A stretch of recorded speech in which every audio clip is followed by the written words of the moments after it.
How you doing, Sabby Sabs? I'm doing great. How are you guys? We're great. Happy to have you here for some discussions because we kind of wanted to talk to you, about your opinion on everything that's been happening. You are part of FHL, and we love Fred Hampton here. And there's so much going on, and we kind of wanted to get your perspective on a lot of this that's going on because it's crazy. We're living in a very, very insane time. Absolutely. So Sabby, first of all, why did you decide to start a podcast?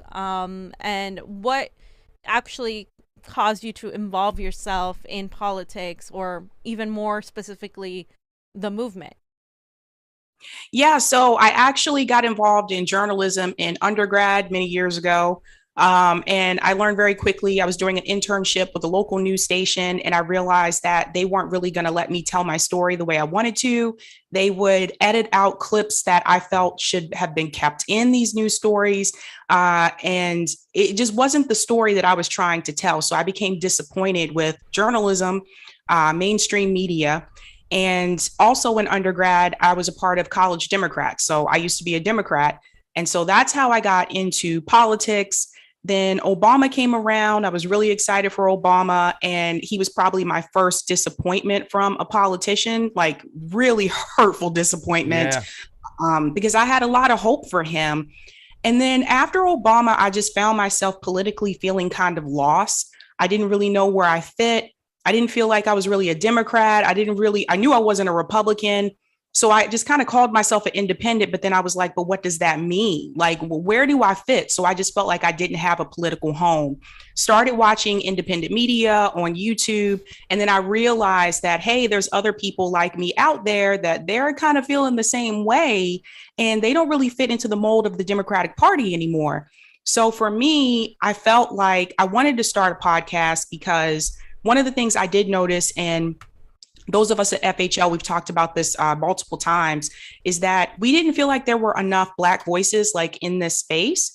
Niko was the first person I found. And because I found Niko, I found, Convo Couch, and that helped me find other people as well. But I did notice that there weren't many Black people, almost no Black women until like Bree came along. And I felt like when it came to Black political issues, sometimes I felt like they either weren't being addressed or they weren't discussed in the right way. So the big one for me was reparations and defunding the police. And I just felt like people needed to hear from Black people who were also leftists. Yeah. And I think, too, as well, some of the people that the mainstream media has tokenized and put out there is not really a great example of what everyday people are out there and what we see. And that's why I think it's so great about Fred Hampton Leftist right now. Is like we're getting some real conversations instead of the Joyanne Reed kind of point of view or whatnot. But let's talk about the stuff that's been really stirring up everybody all over the internet when it comes to the Fred Hampton Leftist. And that's the talk, and this is something that Fam talked about a long time ago. I'm proud that my partner was one of the first to really talk about direct action over electoral politics. Example, progressives are now hailing this infrastructure bill when the working class still has no health care, no rent forgiveness. They're not going to extend unemployment, and we're going to be left out in the cold. You guys have made a big push about as far as like direct action over electoral politics. So I want you to talk a little bit about that. And also, too, with your ideology, does that mean we completely give up on electoral politics, or do we have to find a nice balance between the both? Yeah, I know for me, with direct action, one of the things that we really preach to people is mutual aid, trying to help out your communities as much as you can. I know a lot of people have come to me and they said, well, in order to get these things that you want, like a $15 minimum wage, in order to cancel student loan debt, then you have to do it through electoral politics. That's actually not true. There is a general strike that's going to be happening October 15th. I'm not sure we have enough mutual aid for that just yet, but general strikes is one of the ways that we can get some of these things that we're demanding. Like we can demand, I think the minimum wage should be higher. We can demand a $25 minimum wage through a general strike. We can have a debt strike to cancel student loan debt. Some of these things we can accomplish with the people. And I always refer back to the civil rights movement. It wasn't like one day, Congress just woke up and said, oh, you know what? we're going to like integrate schools and we're going to let Black people have the same rights as white people. No, I mean, people protested and fought for that for years. I mean, look how long it took. Look how many times Martin Luther King was beaten up. Look how many times he was put into jail. Women's rights movement, same thing. So those movements happen through the people. And this was something that Bernie actually talked about during his campaign. He was like, the movements happen with the people. Now, he doesn't talk about that much anymore, but I think that that's really important. We're more powerful than we realize, even though we're not in a position of electoralism. If we all come together, like working class people, and we rise up, we can get some of these things that we're really fighting for. Yeah. In reference to electoral politics, I'll be honest with you, I don't have a lot of faith in electoral politics. I always tell people on my show, I think if you're going to do electoral politics, you should do so locally. It's running for positions like city council. It's running for mayor. And I know those aren't like big, positions. It's not Congress, it's not Senate. But guys, the city council controls the budget. Like that is a huge thing. Yeah. Like I've seen people go into those positions and they've made tremendous changes. But I just think that the idea that you're going to go into Congress and you're going to go into Senate and you're going to make these drastic changes, I don't think that's going to work because the majority of people already in the House and the Senate are already against you, their establishment. So for that to work, you would have to have progressives would have to be the majority in the House and in the Senate. And even then, I still don't know if it will work because, again, like DC is very corporate. So I always tell people that the government doesn't run the country, corporations do. So you really have to fight back at the corporation. And that's where general strikes come in. I think I like to, we have a lot of insiders acting like outsiders and really duping the people, and that's why nothing ever really gets done with these so-called progressives. But just to finish up that question, so how do you kind of talk to somebody, or what's your opinion to somebody who says, well, I believe in both the inside-outside game? Do you still put an emphasis on, okay, that inside-outside game is important, but you still must participate in direct action? Yeah, I understand, some people are, and that's fine, for them to like disagree, but I would just tell them, just look at history, look at what has happened. We've tried this already. We put in Justice Dems, which by the way, now I'm seeing that they have dark money too. Oh yeah. So it just, we've tried it. We tried it with AOC. They had several opportunities where they could have really fought for us and they could have proven that they were there for the people, and they did not.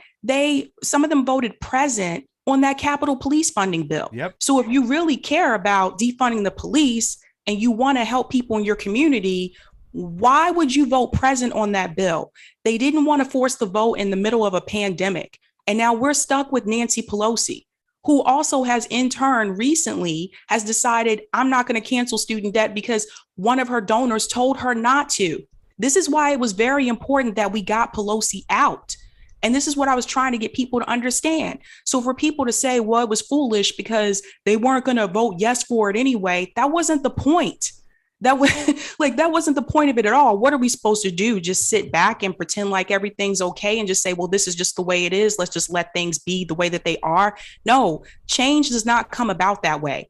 You have to fight back. And if they're not going to do that, then maybe they should just step down. I mean, AOC told Afeni recently when she was at the Capitol that we need to organize on the outside because that's the only way the Congress and Senate is going to hear us. Now that came from AOC. Yep. So like, what does that tell people? Yeah, I mean, but people are organizing, right? That's the thing. They're just not paying attention. And it has to be a mass amounts of people organizing for these people to almost, I think we're past the point of fear or past the point of playing nice, because people are literally dying. They're criminalizing poverty, all of these things. So it's like, you're absolutely right that a general strike movement does that. And you're absolutely right that doesn't happen overnight, that you need mutual aid to keep people afloat while they're not working, which is the main issue, and which is how Medicare for All would help, because it wouldn't be tied to your employment. So I wanted to specifically talk to you about the white moderate. Because MLK talked about the white moderate, and we have seen this topic come around in progressive circles. There's a lot of talk about solidarity. There's a lot of talk about, oh, yes, I'm your ally. But when it comes down to it, I think there's a very, very big difference between marginalized people, whether you're Black, Latino, or minority, and working class people, and the things they can accept compared to people who are who have more of an avenue to get out of it, right? Who don't really see what's happening in front of them because they can ignore it. So let's talk about the white moderate then. How do you see the white moderate in today's society, and how do we deal with them? You know, it's so interesting because I live in the Boston area, Massachusetts. And when I moved here 10 years ago, I thought that I'm moving to a very progressive place. And after living here for 10 years, I've realized that a lot of people that say they're progressive are really just liberals, because they will have Black Lives Matter signs in their yard. They will have like these Black Lives Matter signs in the windows of their apartment. But I can't even get those same people to come with me to Roxbury, or to come with me to Dorchester, which are predominantly Black neighborhoods here, to organize, to do mutual aid. Some people didn't want to come to the protest because it started in Roxbury. It's things like that. So it's like, what I notice is that they seem to like the idea of these issues. Black Lives Matter. Yeah, I agree with that. But when you ask them to come out and fight for it, either they don't want to do it, or they're only willing to do so much. So a perfect example was the protests with George Floyd in DC. One of the things that Chuck Modi said was, after Biden won, all the white people went home, as if police brutality ended because Biden won. Yeah. So that told me that they didn't really get the core issue. So for me, when it comes to solidarity, that's about putting someone else's, issues before your own. And sometimes people mix up solidarity with unity. So if you're going to tell me that you don't think it's wrong to give the police more money, if you're going to just say, what happened to George Floyd was wrong, but you don't see the problem with for giving the police more money. You don't see the problem with the infrastructures in Black neighborhoods. You don't see the problem with the housing issue that we have right now in Boston and a lot of other cities, and the homelessness issue. If you can't make those connections, that's not solidarity. And this is what I want people to really understand. It's one thing to say, yes, you're right. Police, we should defund the police. But it's another thing to turn around and say, oh, well, we need more cops because we have more crime. That's not solidarity. And it's difficult for people to understand if you haven't experienced it, you haven't lived through it. And that's what we're getting. And that's what we're seeing. So when we see people who are white moderates, and especially the ones that are very wealthy, when they tell us that we shouldn't march for Medicare for all, when they tell us, no, now's not the right time, that's not standing in solidarity. It's easy to say that when you have health care. It's easy to say that if you've never had to worry about having health care.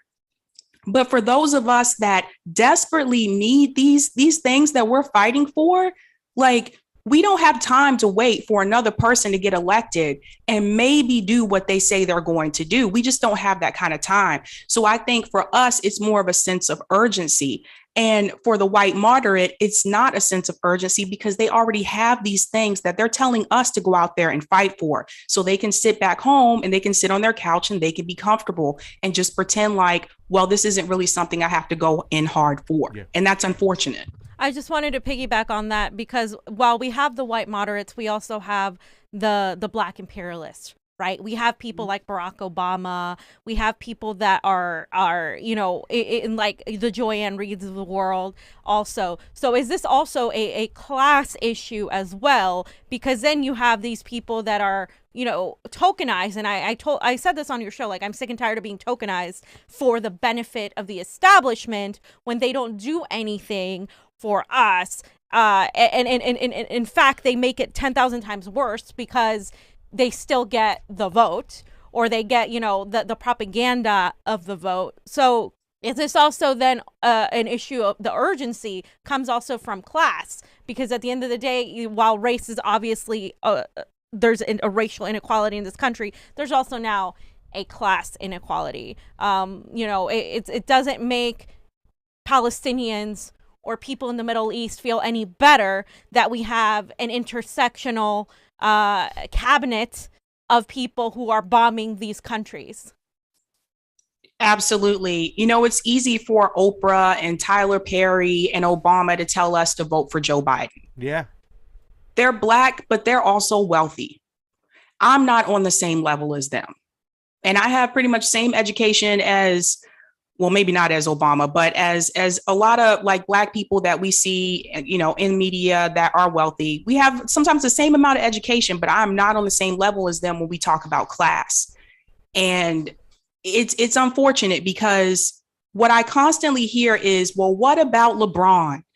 What about Oprah? They grew up poor and they made it. Look, you can be just like them. No, that's not the norm. Yeah, and I want people to understand that those people are outliers. How many people actually make it into the NBA? How many people actually get their own talk show like Oprah Winfrey? How many people end up being like Tyler Perry and have their own studio? That's rare. And so I really wish, and I noticed this growing up when I was in school, I really wish my teachers didn't tell us that. I really wish they didn't tell us, like, you can be just like Michael Jordan. You can be just like Oprah, without talking about the things that were against you and the reality of the situation. Yeah. So those, I feel like Oprah and Tyler, like Tyler Perry, I know he does like good things a lot of times, like charity wise, like for the community. But at the end of the day, they are all set. They're not struggling. They don't have to worry about healthcare. They don't have to worry about gentrification. In fact, sometimes they're part of the gentrification, if I want to be real. So this is a big problem here. People have been pushed further and further out. You can't go one block in Boston or Cambridge without seeing a new condo. It's almost expensive for anybody to live there now. So when we complain about these issues to people like Obama or like Oprah, like they'll sympathize with you and they'll nod their head. But again, at the end of the day, it's not their issue because they're all set. And that's unfortunate. Yeah. Too, just piggybacking on that too, as well, his fam has been teaching me more about the bourgeois left, and how it back in the days, how it played a part. And it's like, it's playing a part big time today. But on this show, we've also discussed conservatives versus liberals, right? Is that still the discussion? Or are we now discussing how problematic some of the progressives can be? And who is worse, a conservative Republican that tells you everything about themselves, or the liberal or progressive pretending to be your friend? I mean, I think that's where the conversation has moved to. Your thoughts? So it kind of reminds me of overt racism versus covert racism. And I've always told people that covert racism is worse from my experience, because covert racism is more hidden and it can be disguised as something else. It's little things like going to the bar and all of a sudden the bartender pretends not to see you. That happens a lot here in Boston, by the way, to Black people. It's things like that versus someone just showing you who they are and just telling you, yeah, I don't like Black people. Like, that's more easier to figure out because they're telling you who they are. So when I talk to conservatives about Medicare for all, they'll be upfront with me and say, well, yeah, I think everybody should have health care, but I don't want my tax money to go towards it. They'll be upfront about that. Liberals, they're a little bit. They come in with that smile, Sabby. Hey. They're a little bit more, they're sneaky. Yes. Like they'll nod and they'll smile in your face and be like, absolutely. Oh, absolutely. People should have health care. Absolutely. But they'll vote against it. Yeah. And it's like, and that's one thing I think that we do have a problem with, is that Republicans, for the most part, they stick together. Because when Trump first ran, I knew people that were like, I'm not really a fan of Trump, but they're conservative. And they're like, but I vote for my party. And then we couldn't get that on our end. When I was trying to get people to vote for Bernie Sanders, I was able to convince some people, but the wealthy elites, they wanted Biden. Again, they wouldn't really tell you this either, but they didn't really want their tax money going towards Medicare for all either. They don't really like the idea of more people being on the same level financially.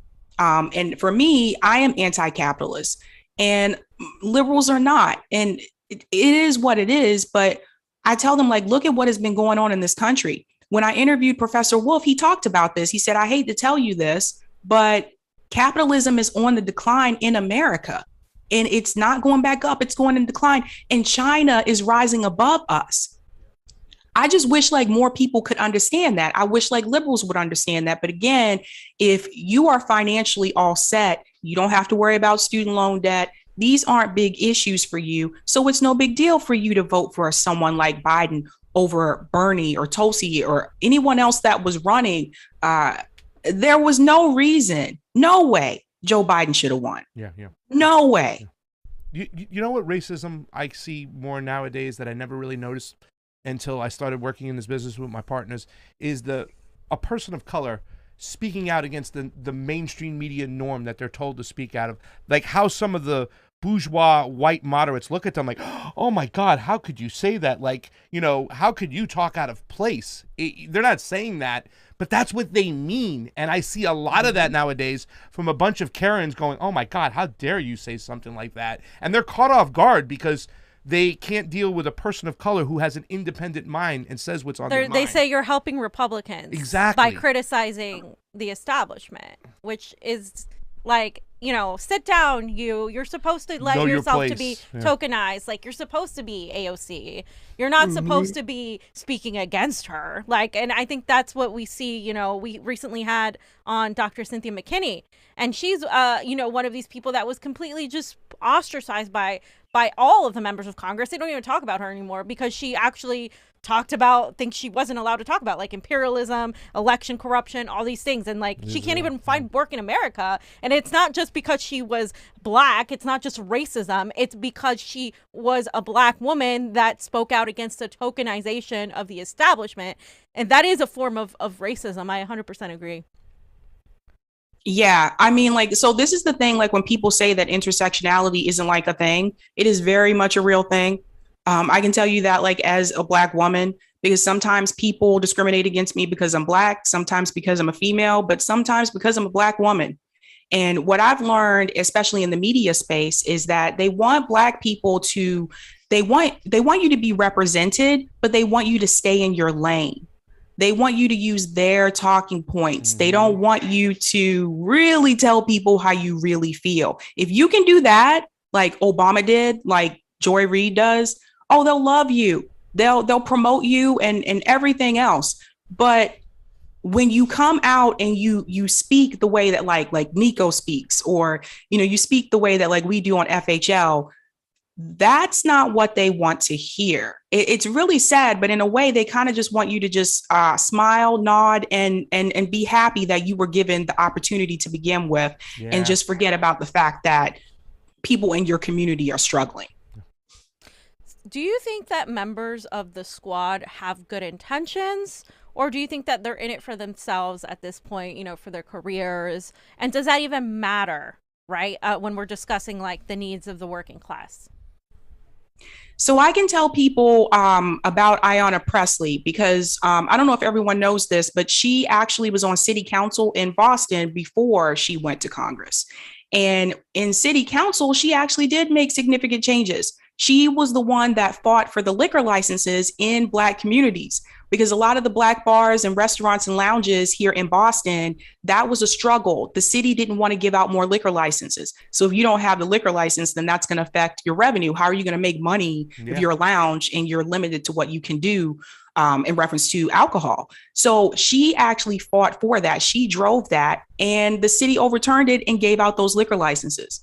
So I've seen her be a fighter locally. I don't know what happened when she got into Congress. I did expect to hear from her more because I knew how she was here. But I think a big part of it is, again, like being ostracized for not following the way that the Democratic Party works. And I think AOC has experienced some of that as well. I can't speak too much for Cori Bush. I mean, sometimes I feel like she's fighting, then sometimes I feel like she's a little timid to do so. Jamal Bowman, forget it. That one is a big disappointment to me. I'm like, come on, dude, really? So I think that there's a lot of pressure when they go into Congress. This is not to excuse them because they were put there to fight against that pressure. And this is why one of the things I told people, I would never run for office, like for Congress or Senate or anything like that, because I already know. I know what DC is like. And I don't think they expected it to be as fierce and competitive as it is. But the idea was that when they went in, they were not supposed to be career politicians. They were supposed to be there to kind of, act like the Tea Party and to push for like leftist issues. They're not doing that. And I think that once they got comfortable and realized, hey, I can make a career out of this and I can get a pension. You only need 5 years, you get the pension. Yeah. So I can get a pension, I can get speaking fees. This will be great for my family. And so then they fit in with the mold. Yeah. Some people believe that they were there before they got in. They were already doing the job they were supposed to do. In other words, I don't think it's everybody. I mean, some I think people, I said, some people do. AO, CIA, they say that stuff. AOC. But here's the point, fam. What does it even matter anymore? It doesn't even make a difference what came first, the chicken or the egg. They're not doing the job they're supposed to be doing. Goodbye. You're out. That's it. And I don't want to even try to trust them again to think that they'll do the right thing. They've done enough damage by not doing what they were supposed to do and why they were put there that it doesn't even make a difference what came first, the chicken or the egg. What do you think is missing from leftist discourse, Sabby? Oh boy, a lot of things. How much time do you have? The biggest one, and this is changing now because the space is changing, but the biggest one is talking about Black issues and putting them at, the forefront of the discussion and policies that we are challenging people for. Because, and the reason why I say that is that during the 2020 debates, one of the things that was interesting to me, it was like Marianne Williamson was the only one that had a reparations plan. And that was her number one thing. And nobody else had. And I think Bernie tried to go back later on and was like, let me add some stuff, but it was too late. And we had already heard, that he didn't really have one. And I just think that you can't put our issues at the bottom of the list. That's just not going to work. It's just not. So issues about putting reparations, that should be at the top of your platform. The other thing is that we need to address is the school system. And I work in education, so this one's a big one for me. We have to stop funding public schools from property taxes. It's inherently racist. The Black communities struggle because of that. They suffer because of it, because obviously most of the money is in the white suburban neighborhoods. So schools in Black neighborhoods are automatically just under-resourced and underfunded. I couldn't even tell you some of the things I've seen, some of the schools that I've walked into. And that affects a lot of things. And you have the school to prison pipeline system. So when I talk about reparations, I don't think reparations should just be a check. I think you need to fix the public school system. I think you need to get rid of wage discrimination, which exists racially and also in reference to gender. Men are paid more than women. I've seen this multiple times, the same job, same experience. These are a lot of things that you need to fix, the systemic issues. And so, unfortunately, now I say all that, but I hate to say it, but I feel like the squad has kind of ruined this for any other progressive that is going to run, because they've already shown us what a disappointment they were. And I know there's people out there running right now. They have good intentions. They really want to get in there and fight. But I'm not excited. And I was excited. I used to be excited. I was excited for Bernie. I was excited when the members of the squad were running. And I feel like the squad, they killed that. They destroyed that for me. And so people bring up Nina Turner. There was this whole rift and rant about that. I donated to Nina Turner a little bit, what I could do. But to be honest with you, I felt like I should have been more excited than I was. And I felt like the squad took that away. They just killed that for me. So I think that the left, if they want to do things electorally, they're going to have to find a way to, number one, you got to bring Black issues to the forefront, can't be at the bottom of the list. And number two, you have to find a way to excite people again, because people aren't excited. Yeah, I was actually going to ask you about what reparations means to you. I mean, it's obviously more than a check. One of the things that when you talk about reparations that some liberals and some conservatives are afraid about is the working class is all suffering. I'm poor, blah, blah, blah. So how do you deal with that counterpoint where they're like, well, why am I paying reparations? And I'm working class. Should reparations, the money, so let's say that there is money involved, should that come from the very, very top? Should that come from the government? Should that come from a form of taxation to the very top? How does that work? And also, like, how would a system like that also happen electorally when the United States was built upon the extermination of Native Americans and slavery, and we still now have those same issues on top of course, everybody being poor. Now, there's no generational wealth for the millennial generation and for Gen Z. Like, we can't buy houses. Like, this is so all of these problems have mounted, right? How do we deal with reparations and also the lack of wealth in the working class? Absolutely. So I think in reference to reparations, in order for this to be done electorally, you're going to really the government needs to pay for this because it's a debt that's owed. So when people say, like, why should I pay reparations? I wasn't around when slavery happened. Neither was I. But it's a debt that was owed. General Sherman promised that Black people would get 40 acres and a mule. That could have changed the racial wealth gap in this country. So because Black people didn't start off with property when slaves were free, didn't start off with all this property. And yes, there were some Black Wall Streets, but there were few, and then they were burned down. So because we didn't start out with property and land, that's a big part of your net worth. And one of the things I tell people is that there's a big difference between income and net worth. Net worth is what you own minus what you already owe. So for my generation, we are screwed because a lot of us have a lot of student loan debt. So you have to subtract that from what we own.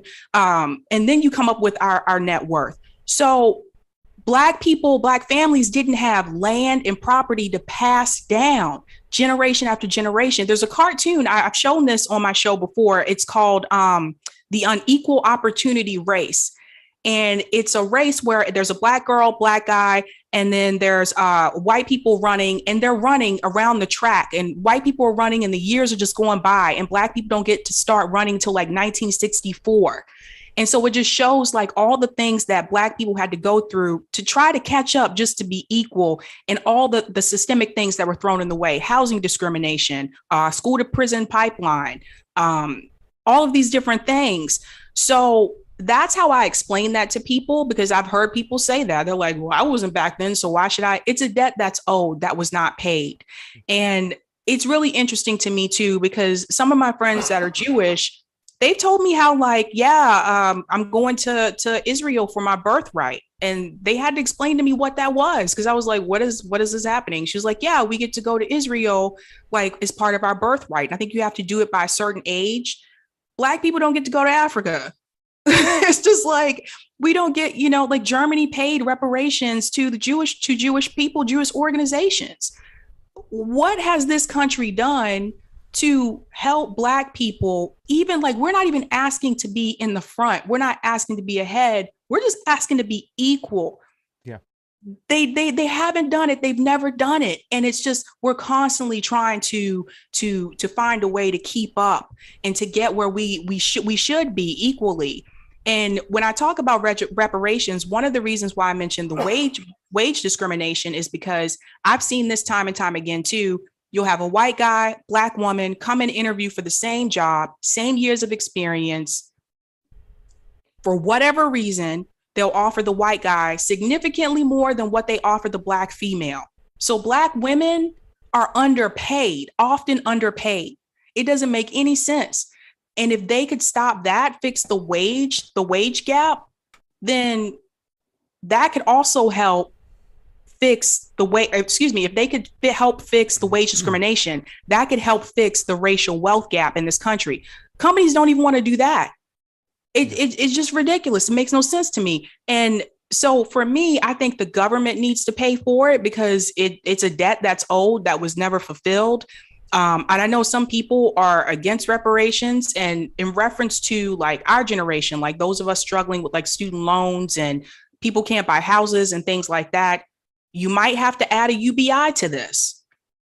And I go back and forth on the UBI, especially after I talk to people with MMT. because they were the ones that told me, they said, well, here's the thing. If we do UBI, then businesses can increase their prices because they know you have that extra money now. Landlords can raise the rent more because they know you have the extra money now. So then we need some type of rent stability. We may even have to go back to rent control. We asked like Governor Baker, we asked him for rent control, bring rent control back. We asked like former Mayor Marty Walsh, bring rent control back. Their response was, we can't do it. They didn't give a reason why. Yeah.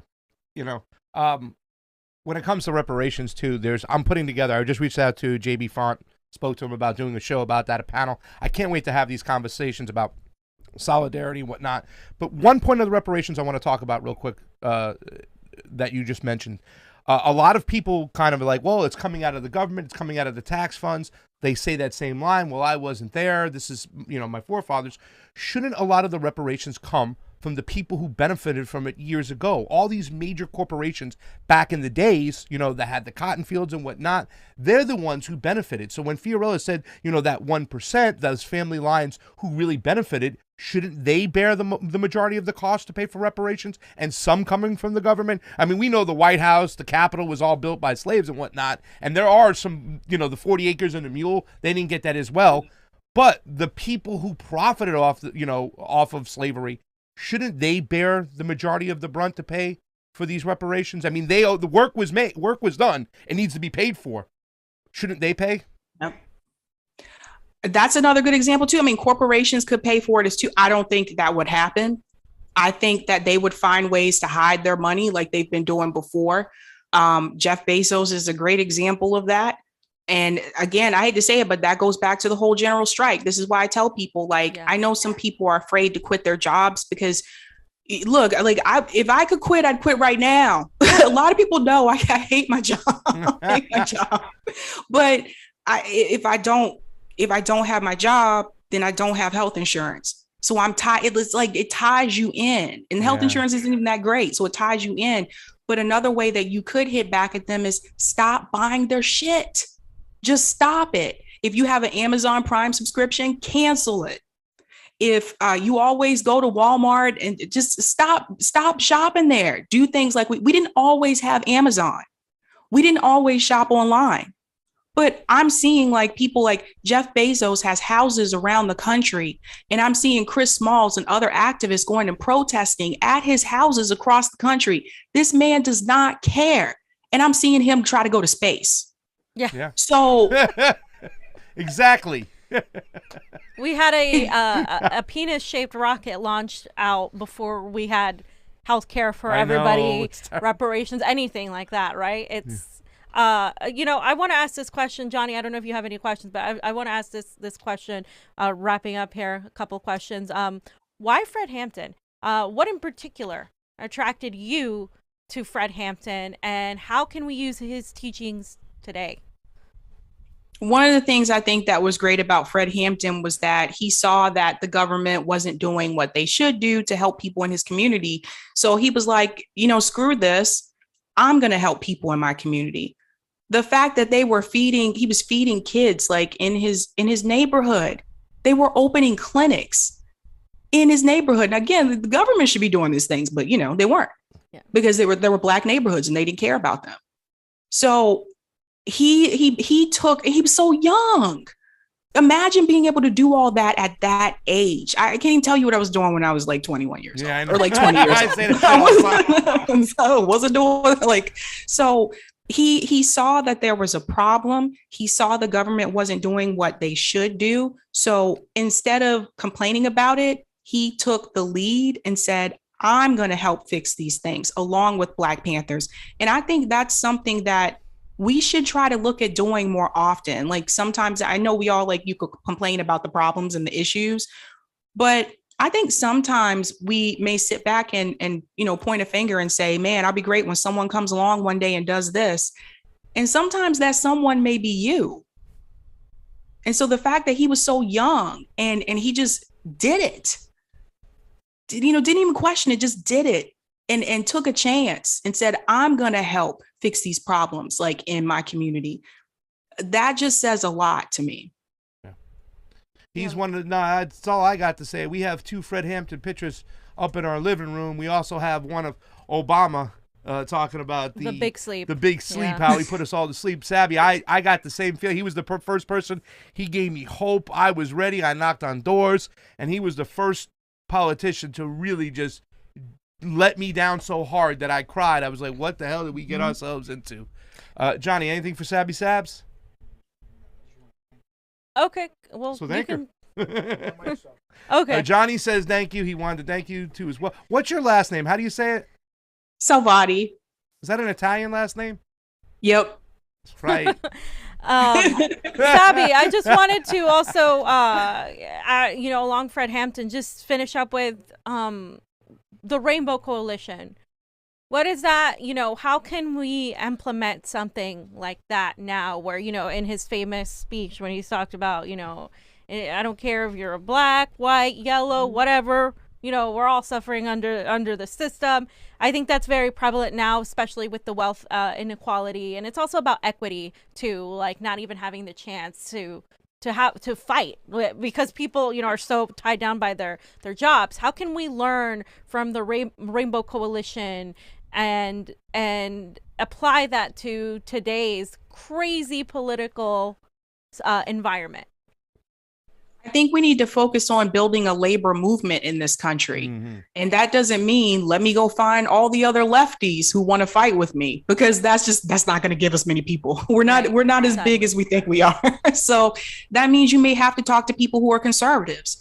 That means you may have to talk to people that you don't really like, or, we need to make this diverse. We need to reach out to people who really want to fight and look at what's going on in Alabama. Like Nick and I were talking about this, the same things they were fighting for and they're asking for. And Nick's like, they're conservative and they're asking for the same things that we're asking for.